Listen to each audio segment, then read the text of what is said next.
Today, we sit down with Jesse K. From launching his first podcast at just 16 as a high schooler, a project that ignited a passion for connection, Jesse's journey is nothing short of remarkable. He'll share how gamifying his approach helped him land interviews with business titans like Mark Cuban, Jack Dorsey, and Gary Vaynerchuk. We'll delve into the evolution from those early podcasting days to founding Vyber Media, his performance marketing agency working with massive brands, all while navigating Cornell and even a stint at Goldman Sachs. Jesse will reveal his secrets to balancing it all, the advice that he has for aspiring entrepreneurs on managing risk, and the power of mission-driven work, highlighted by his impactful Making Lemonade Fund. Get ready for actionable insights on staying ahead in business and the competitive spirit that fuels his drive to keep achieving bigger goals. As always, if you found value from this content, please like and subscribe. All right, Jesse K., welcome to Beyond Fulfillment.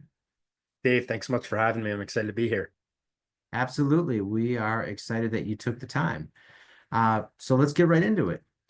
So Jesse, how did launching a podcast at just 16 years old shape your understanding of audience engagement and ultimately lead you down the path of performance marketing? Yeah, it's funny. I literally started the podcast initially as a high school project. So I was in this entrepreneurship class. I didn't even really want to be in it because I found out you have to write a business plan. I thought it was just like a fun fake class. And then they're like, you have to write a business plan for a year. And I was like, I'm out, but they're like too late to drop. So I was stuck in this class. Started it because I realized a bunch of people in the class had great ideas. Nobody knew how to execute on it. So I was like, why don't I interview people who are successful and have actually done the thing that all these kids want to talk about? I learned so many lessons from the podcast, which I'm sure we'll talk about, but how it ties into performance marketing was I think it's actually a great experience on seeing how the qualitative side of interviewing people and chatting with people leads to quantitative results. So how did different people that I interviewed become clients? How did different people that I interviewed lead to referrals on stuff? What was the flow from video clips to getting listeners, and how long did that take? And tracking the data to really make informed decisions on growing the podcast, which I've carried forward 8-9 years later outside of that. Attention Shopify sellers. Are you tired of slow sales? Do you want to skyrocket your revenue?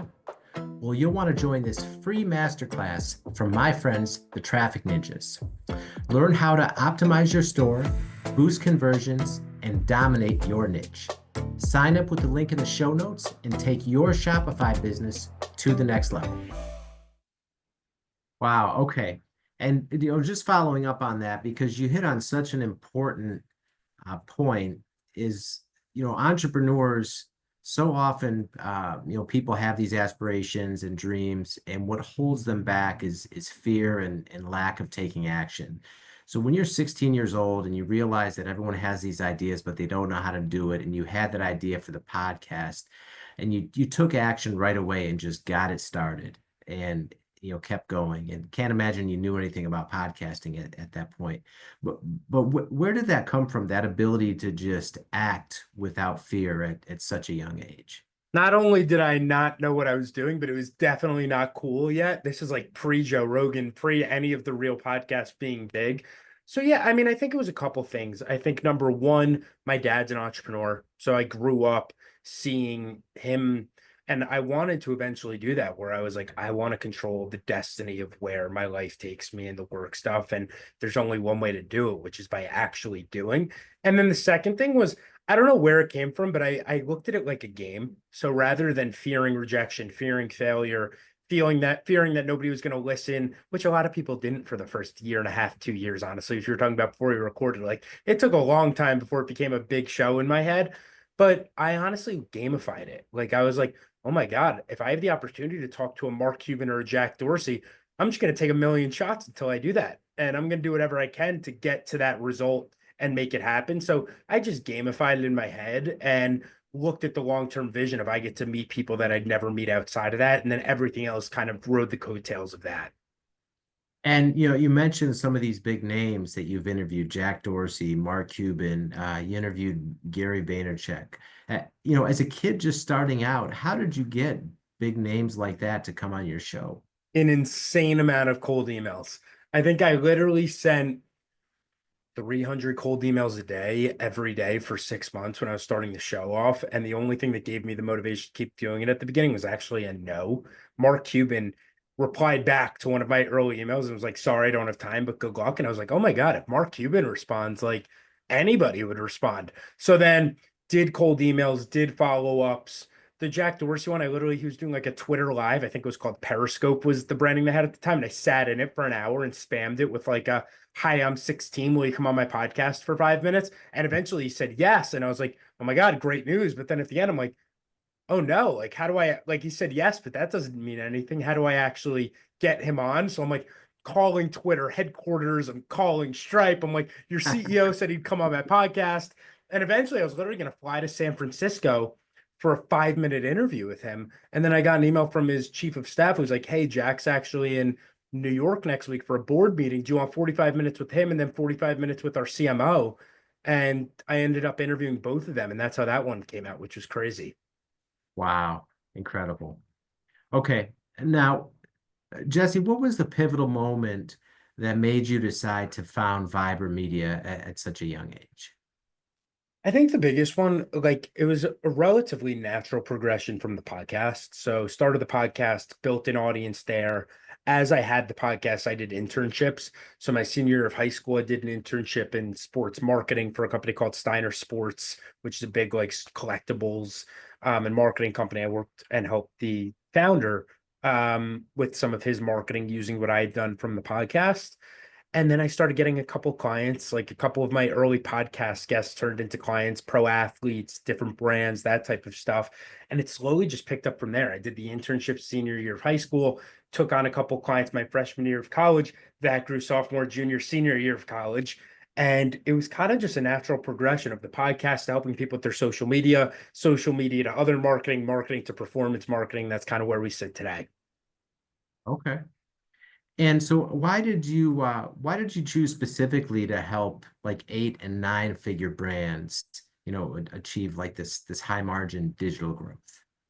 I think it was the right place in the ecosystem, I thought, for the work we were doing, because a lot of the stuff was, hey, how can we optimize and find efficiency of already proven strong businesses that have additional lift opportunities? So how can we implement email, traffic, SMS, affiliate stuff that can lift their brand, and it's very easy to tell what's driving growth because they already have a good baseline business, and we can a lot of times add fuel to the fire, and they're fun businesses to work with. Like we work with a big mix of brands anywhere in that kind of 8 to 9 figure range.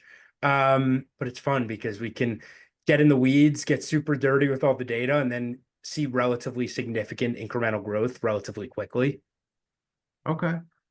All right. And so you mentioned as you were growing the business, taking on clients during your time at college. So specifically with managing time, I mean, how did you continue to grow this agency while going to school full time at Cornell? It was really hard. I probably wasn't the greatest student in history, but it was hard. Like I was trying to balance graduating from Cornell and staying on pace. I was doing an internship over the summer, did a full-time thing after that while running the agency, and it was just sacrifice. Like I would have to stay accountable on my calendar of like, all right, this is time to hang out with my friends. This is time to go to class. This is time to do work. But it was essentially a full-time job on top of being a full-time student. So it wasn't easy by any means, but it was a priority for me. And I love it. So it didn't feel like work. And it was just properly putting time in the calendar and making sure I was staying on top of it. Okay. And another great point too, right? So often, um, entrepreneurs that do really well, it's like like you said, right, they love what they do, so it doesn't feel like work. So, what advice would you give to someone that's looking to find that and then still trying to balance the reality of uh, paying the bills, so to speak, and while they're growing their business? Yeah, of course. I think it's the question I get asked a bunch because I did the business while I was in college. I took a job after college, and then I chose to leave the job to do the business full time. And I think the answer is different for everybody. Like, I think number one, hopefully the business has grown to the point where it's near or surpassed what you're making from your W-2 job, where that makes it a no-brainer. Because if you're able to grow the business to that point in the limited amount of time you have, obviously that becomes a no-brainer to take the jump on. And then I think the other side of it's, what's your risk tolerance? Like, do you have other people that rely on you? Is it just you? How confident are you that this thing is going to work? Is traction picking up? Do you have long-term agreements? Like, one thing that was important for me was going to some of the larger clients that we have prior to me leaving and confirming, like, hey, we're going to sign a longer term deal here because I need to have security before I jump with long-term existing clients that know the performance. And that's how I kind of hedged against it. And also the business had grown to a point where I felt very safe doing it. But then also I was young and don't have anybody else relying on me at the moment. So it became an easier thing. And I think that question's different for everybody. But I think the key ones are, is there growing traction? It based off of the time you're spending on it today, are you confident that as you spend more time on this business, it'll continue to grow? And then number three, what's your worst case scenario? And can you live with that? Okay. All right. And so you mentioned the job you took right out of college, and that was with Goldman Sachs. So what was that experience like after already, building this growing agency and then doing it all through college and then getting the W-2 job right out of school? What was that like for you? Yeah, I mean, it was a great experience. Like, I loved my time at Goldman. Some of my best friends still work there. I learned a ton. Like, the original thinking on working there was I wanted to see the inner workings of a great business and how they operate and learn more tactical stuff financially on top of what I thought I knew from a business perspective. So I loved my time there. That place is awesome. And really the key thing in my head on when it became the right time to leave was I wasn't really sleeping because I was in the office at Goldman 5 days a week and then working on the existing business sort of nights and weekends. Um, and it eventually became a game of, all right, the business is growing a lot. And in 5 years, do I see myself wanting to work at Goldman or wanting to build my own business? For me, the answer was the latter. And once I knew that the business had grown to a point that I felt safe with it and had an opportunity to keep growing this thing, it kind of became a no-brainer. So that's when I decided to leave. But I've been a far more peaceful guy, still probably more chaotic than I was there. But I left about a year ago, and just being able to wake up and go to sleep working on my own stuff has been a nice process. Okay. And how do you stay ahead of the curve and continue to develop these innovative youth-focused strategies in the ever-evolving landscape of digital marketing? Yeah, I think like I was talking to somebody this morning on every time you think you're finally up to pace or ahead on digital marketing strategy at this point, you're behind again, just because at the pace of technology evolving and at the pace of new features coming out, there's just so much. And the only feedback that I give, and we talk about is test everything. Like, just try and be in the weeds and play around with all. There's so many amazing tools that are making marketers' lives easier, revenue officers' lives easier, and business owners' lives easier and more efficient. That just getting in the weeds and playing with these tools and figuring out how they could be useful for their business. Not only should it be interesting and cool, but it should save a ton of time. So I try and play with one or two new tools a day just to see what it's doing and how it can help. And then we're trying to deploy a new tool a month to use in the broader ecosystem. Okay, I love that. All right, and what are some of the differences that you've noticed in driving growth for the range of clients you've had, like taking professional athletes versus Fortune 1000 CEOs? Yeah, I think number one is you got to know your client and know what their priorities are. So even if you take two clients identical size, it's very rare that we see that the end goal is the same. Like, obviously everyone wants to make more money more efficiently, but how do you get there and what is the real thing holding that brand back that we can help with? So I think number one is trying to understand from the person you're working with seat what are their goals, what are their indicators they're benchmarking off of. And then really, I think the more fun side is some of the smaller brands or individuals that we work with, we can do stuff quick.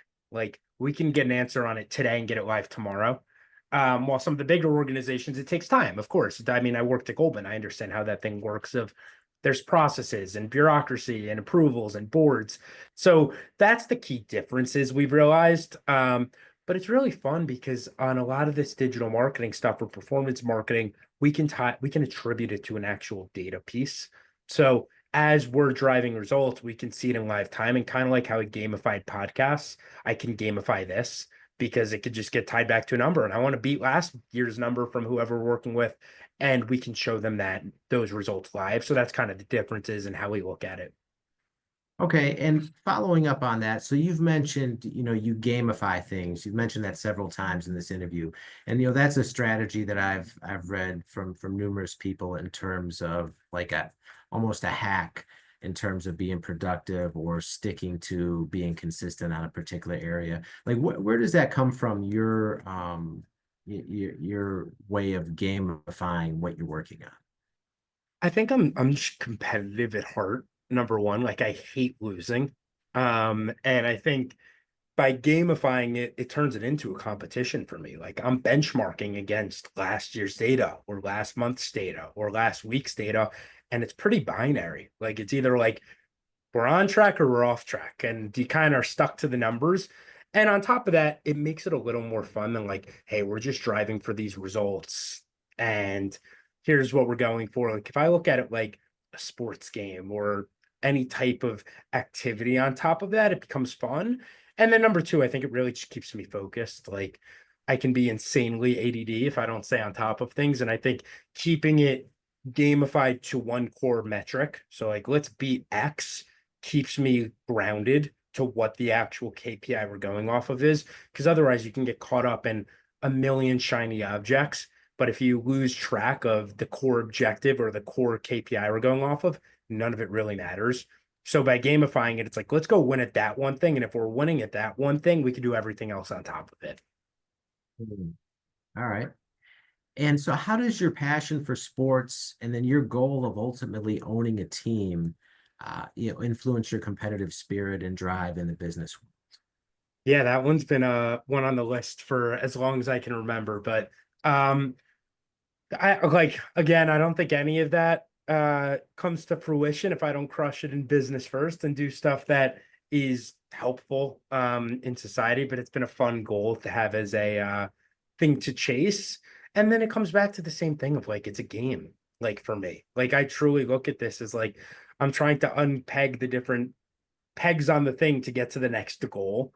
So I look at it as like that's the broad 40-year vision. What are the pieces that need to go into that thing to make it a reality?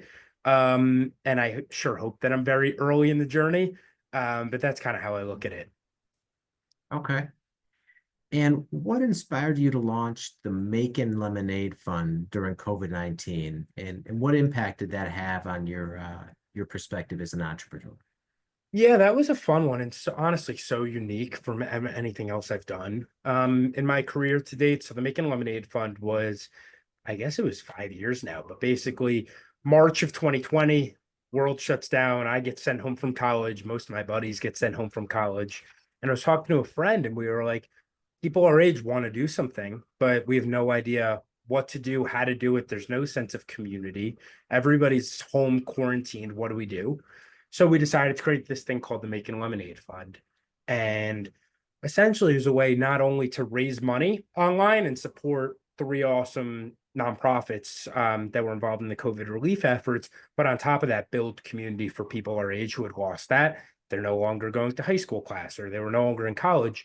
And we brought together 400 or 500 young people, anyone from, let's say, I don't know, 13, 14 years old in high school or 15 years old, all the way up to 30-year-olds that wanted to support this mission. We had weekly or nightly meetings, literally every night at 9 p.m. for 80 days straight, 7 days a week. We had these meetings. We ended up raising right around $125,000, if not more, in a month and a half for COVID relief. And it just gave me a lesson on like nobody was getting paid. Nobody was making money from it.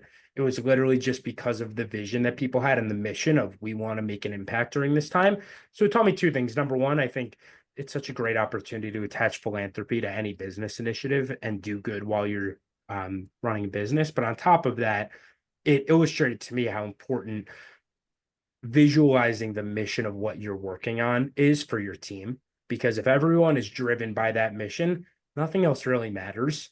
So it was just a good indicator of like lead with mission first, try and do things that people can all get around and get excited about, no matter how much they're getting paid, and everything else kind of falls into place. But it was a great effort. And literally, some of those people are my best friends. I'm going to a wedding this coming week for somebody that I met through Making Lemonade Fund, which is insane. Yeah. Wow. That's a great lesson in terms of what a mission can do to galvanize a team and direct everyone towards a common goal more so than just anything financial. So Totally. 100%. It was such a good experience. okay. All right. And Jesse, if people want to get in touch and learn more about Vyber Media and what your marketing agency does, what's the best way people that can reach out to you? They can do a couple things. You can go to vybermedia.com. So VYBERMEDIA.com. You can find me on any social media channel you'd look at. Just look up Jesse K, Jesse, last name Kay. And anyone from the show, if you have questions, you're more than welcome to email me, just jesse@vybermedia.com. All right. And we'll link all that in the show notes for everyone.